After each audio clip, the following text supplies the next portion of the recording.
چار امام ہیں نا، امام اعظم، امام شافعی، امام احمد اور امام حنبل رحمۃ اللہ تعالی علیہ، ہر کوئی کس کس کی تقلید کرتے ہیں؟ آج ہم جو تقلید کرتے ہیں وہ امام اعظم رحمۃ اللہ تعالی علیہ کے طریقے پر ہے۔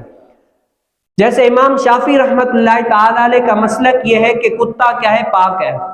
اب ہمارا مسلک کیا ہے کہ کتا ناپاک ہے۔ امام شافعی رحمۃ اللہ تعالی علیہ کہتے ہیں کہ کتا پاک ہے، اگر کسی، جیسے ہم نے پچھلے حدیث مبارکہ سنی تھی، اگر کتا برتن میں زبان ڈال لے تو وہ کیا ہے؟ اس کو دھو لو، یہ ناپاک ہے۔ لیکن امام شافعی رحمۃ اللہ تعالی علیہ فرماتے ہیں کہ کتا پاک ہے۔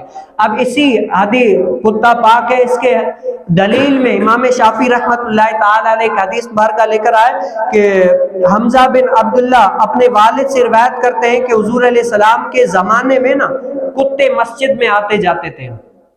رسول کائنات صلی اللہ علیہ وسلم کا زمانہ تھا تو اس ٹائم میں کیا ہے؟ امام شافعی رحمۃ اللہ تعالی علیہ حدیث مبارکہ لاتے ہیں کہ حضور علیہ السلام کے زمانے میں کیا ہے؟ کتے مسجد میں آتے تھے، اور آتے تھے تو صحابہ کرام رضی اللہ تعالی اجمعین کیا ہے؟ اس مسجد میں پانی بھی نہیں پاتے تھے۔ جیسے آج ہمارے ہاں کتا اگر مسجد میں آ جائے نا، آپ دیکھتے ہیں ہمارے یہاں ایسے یعنی رجحان ہے کہ اگر کتا مسجد میں آ جائے تو مسجد کو 3-4 مرتبہ دھوتے ہیں، اچھے طریقے سے دھوتے ہیں۔ لیکن حدیث مبارکہ کیا ہے کہ اگر اس ٹائم میں جب کتا مسجد میں آتا تھا تو صحابہ کرام رضی اللہ تعالی اجمعین اس مسجد کو صاف نہیں کیا کرتے تھے۔ اب ہمارا اس بارے میں جواب کیا ہے کہ کتا پاک نہیں ہے، کتا کیا ہے؟ ناپاک ہے۔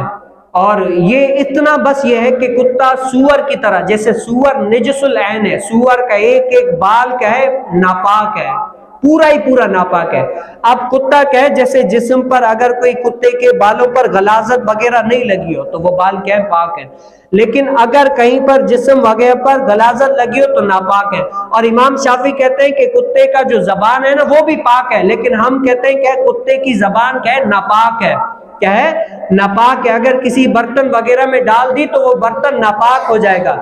اور اسی طریقے سے جو امام شافعی رحمۃ اللہ تعالی علیہ کہتے ہیں کہ حضور علیہ السلام کے زمانے میں کتے جو مسجد میں آتے تھے نا، اب علماء اس کا جواب یہ دیتے ہیں کہ یہ اس وقت کی بات ہے کیونکہ پہلے کے دور میں مسجدیں بڑی عالی نہیں ہوا کرتی تھی اور بڑی پکی بھی نہیں ہوا کرتی تھی، اور شروع اسلام میں جو مسجدیں بنی تھی نا اس کے دروازے نہیں ہوتے تھے، اور نہ ہی ایسی 4 دیواری ہوتی تھی جیسے عام طور پر باہر گھر ہوتے ہیں نا، اسی طریقے سے مسجدیں ہوا کرتی تھی۔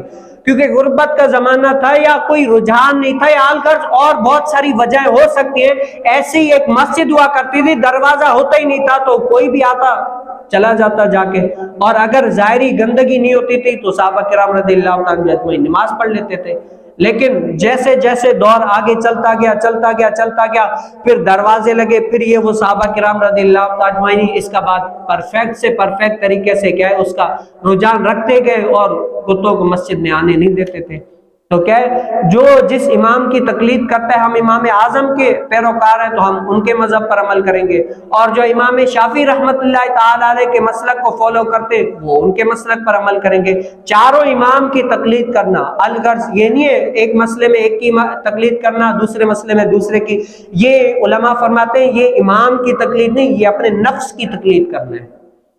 ہاں کسی جیسے شوافع ہیں، شوافع اس مسئلے پر عمل کریں گے اور ہم جو ہے نا ہم دوسرے مسئلے پر عمل کریں گے، تو اللہ تعالی ہمیں کیا ہے؟ صحیح معنوں میں اسلام پر عمل پیرا ہونے کی توفیق نصیب فرمائے۔